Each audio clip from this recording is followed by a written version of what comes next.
Ako, competent ako magsalita ng ganitong bagay dahil isa akong certified public accountant, maliban sa isang abogado. Nagtrabaho dati ako bilang IT auditor sa Deloitte Philippines, ang #1 na auditor sa buong mundo, Deloitte. Isa akong IT auditor doon. So naiintindihan ko lahat ng information systems at lahat ng mga computer systems na katulad nito.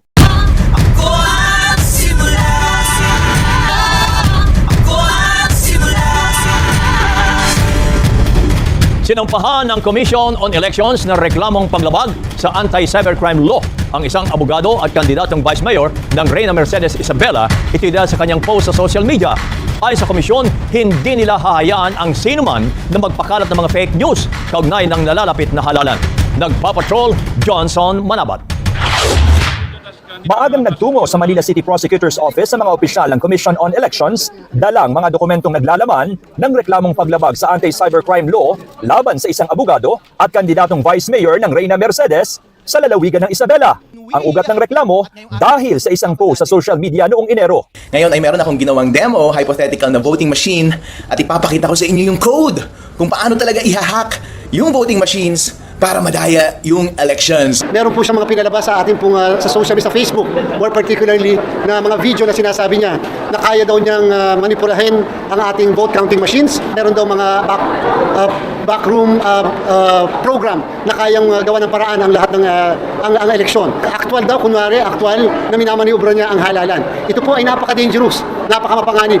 Ang inireklamo si Attorney Jerrel Respicio na bukod sa pagiging abogado at certified public accountant, nagpakilala rin bilang isang dating IT auditor sa isang malaking kumpanya. In that video, ang pinag-usapan ko ay yung vulnerability ng mga ACM ng COMELEC. Ang point ko was, kapag connected sa internet, yung voting machine before mag-print ng election return, pwedeng dayain yung resulta ng election. Hindi na makikita ang post ni Respicio sa social media, pero sabi ng COMELEC, may na-save na silang kopya nito na gagamiting ebidensya sa korte. Giit ng COMELEC, hindi basta-basta kakayaning pasukin ng sinuman ng kanilang sistema at ang transmission ng resulta ng halalan ay mangyayari pagkatapos na maimprenta ang mga election returns, kaya malalaman na agad ang resulta ng botohan bago ang transmission. Talaga pong hack-free yung aming pong sistema sapagkat yung pong ating mga makina ay stand-alone machines. At the same time, kaya at pwede ma-counter-check kung yung result ng balota na produkto na result ng machine ay tama ba talaga base sa mismong resulta ng balota. Sabi ni Respicio,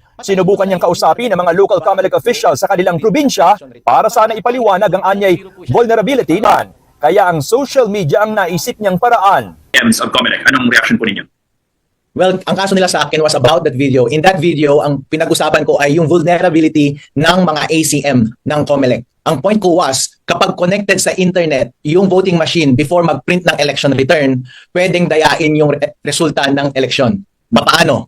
Kasi ganito gumagana ang ating voting machines, parang basketball. Habang bumoboto, may running score. Pero yung running score natin na yun, walang may alam. Malalaman mo lang siya kapag nag-print ng election returns, tapos isi-send ng makina yung resulta doon sa server ng COMELEC. Ngayon, ang problema is kapag yung source code ng makina ay corrupted, merong malicious na code. Kapag connected sa internet yung makina at yung malicious code na yon ay connected sa isang hacker, pwedeng i-access ng hacker yung makina mismo at baguhin yung running score and therefore babaguhin niya yung resulta ng election. Ako, competent ako magsalita ng ganitong bagay dahil isa akong certified public accountant, maliban sa isang abogado. Nagtrabaho dati ako bilang IT auditor sa Deloitte Philippines, ang #1 na auditor sa buong mundo, Deloitte. Isa akong IT auditor doon. So naiintindihan ko lahat ng information systems at lahat ng mga computer systems na katulad nito.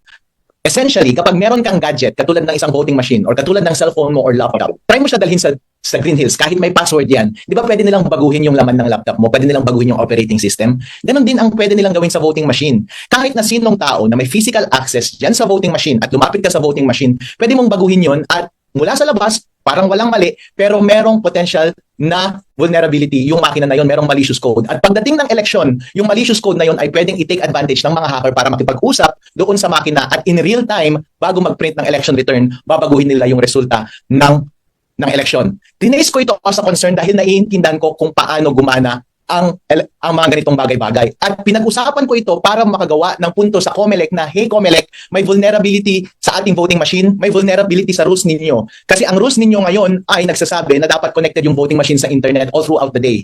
Isa lang ang pwede ninyong baguhin dyan sa rules ninyo para maitama itong kahinaan na to. At yun ay, saka mo lang i-connect dapat yung makina sa internet after pag-print ng election return. para yung print ng election return, yun ay tama na running score at yun din yung isasend sa server. Napakadali lang, napakasimple. Ginawa ko siya para itama ng COMELEC yung kahinaan ng kanilang sistema. Bakit ayaw nilang, actually tumutulong ako sa COMELEC, so bakit sila napikon doon sa video ko na yun? Siguro meron silang tinatago. So ang sinasabi niyo ba dun sa video ay ang proseso mismo how to hack the ACM and the system of COMELEC? Dinemonstrate ko yung vulnerability, and the way you demonstrate a vulnerability is bilang technical na person, magaling kasi ako mag-code. Marunong ako mag-code, nag-code ako ng apps at saka mga softwares din. Pinakita ko sa kanila na paano talaga siya gagawin in person. Line by line, code by code, paano siya gagawin sa machine. In principle, wala akong access sa source code, wala akong access sa makina. Hindi ko alam yung ginagamit nilang code, hindi ko alam yung firmware ng makina. Pero ang dinemonstrate ko is yung principle ng vulnerabilities ng computer systems, which is pare-pareho lang sa lahat ng computer systems. Pinakita ko lang na essentially, kapag may access ka sa makina, pwede mong bagiin yung source code. Kahit pina-audit mo pa yan sa independent auditor, yung source code na yun. Pero pagkatalikod ng auditor, secure ba yung makina mula sa physical access? Pagkatalikod ng auditor, kapag may physical access yung tao, pwede niyang lapitan yung makina, meron siyang specialized na connection sa makina, pwede niyang baguhin yung source code anytime between that audit and on election day. Yun lang ang sinasabi ko na vulnerability. Kung mangyari yun, ibig sabihin corrupted yung source code, wala kang magagawa doon, mahirap kontrolin yun. Kaya sinabi ko na ang pwede mong gawin dyan para maiwasan mo yung ganong kahinaan is, patayin mo na lang yung internet bago mag-print ng election return para kahit may vulnerability yung code, hindi makakausap ng potential hacker yung election machine at hindi niya mababago yung score. Pero ang sabi ng COMELEC, una, yung machine is standalone machine and magta-transmit lang siya ng data after ng closure ng polling percent at 7 p.m.